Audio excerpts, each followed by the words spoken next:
DSC 2012 అభ్యర్థులకు న్యాయం చేయాలని డిమాండ్ చేస్తూ ప్రభుత్వ పరీక్షల విభాగం కార్యాలయం ఎదుట నిరుద్యోగులు ఆందోళనకు దిగారు.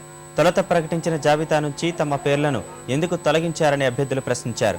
మంత్రి పాదసారథి 10వ తరగతి పరీక్షా ఫలితాలు విడుదల చేస్తున్న సమయంలోనే అభ్యర్థులు గేటు బయట ఆందోళన నిర్వహించారు. తమకు న్యాయం చేస్తామని హామీ ఇచ్చిన మంత్రి ఇప్పుడు మాట తప్పి మోసం చేశారని ఆరోపించారు. ఆందోళనకారులను పోలీసులు అరెస్టు చేశారు.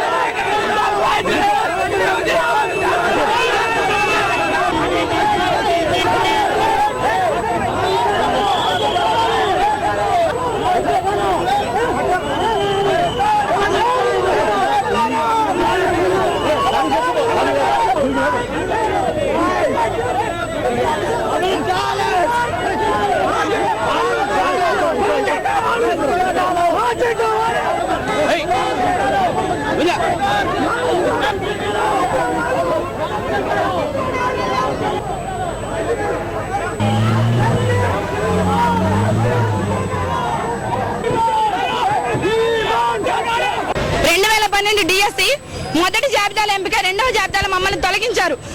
టీజాక్ వాళ్ళు లెటర్ ఇచ్చారనేసి 956 మంది అభ్యర్థులకు సంబంధించిన మమ్మల్ని ఫస్ట్ లిస్ట్ పెట్టిన తర్వాత 15 రోజులు పడిన తర్వాత సెకండ్ లిస్ట్ వేశారు. సెకండ్ లిస్ట్ లో రాష్ట్రపతి ఉత్తర్వులు అంటూ తీసుకొచ్చారు. రాష్ట్రపతి ఉత్తర్వులు అంటే ఏదైనా రిజర్వేషన్ అభ్యర్థులకు అన్యాయం జరగకూడదు. అటువంటిది నాన్ లోకల్ ఇష్యూ అని టీజాక్ వాళ్ళు లెటర్ తెస్తే మమ్మల్ని తీసుకొచ్చేసి లోకల్లో ఉన్న రిజర్వేషన్ అభ్యర్థులని నాన్ లోకల్ వాళ్ళు అందరినీ కూడా తీసేశారు. ఇదేం అన్యాయం? కౌన్సిలింగ్ ఆపమంటే లేదు, కొంతమంది అభ్యర్థుల కోసం మిగతా వాళ్ళు కౌన్సిలింగ్ ఆపమన్నారు.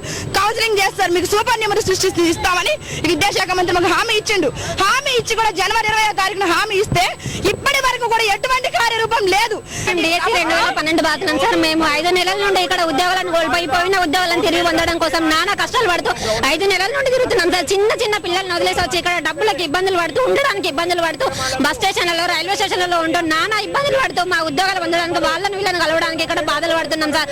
ఇదిగో ఇస్తాం అదిగో ఇస్తాం అంటూ హామీలు పెడుతుంది తప్ప మాకు ఇంతవరకు ఆ హామీలు అనేవి కార్యరూపం దాల్చలేదు సార్.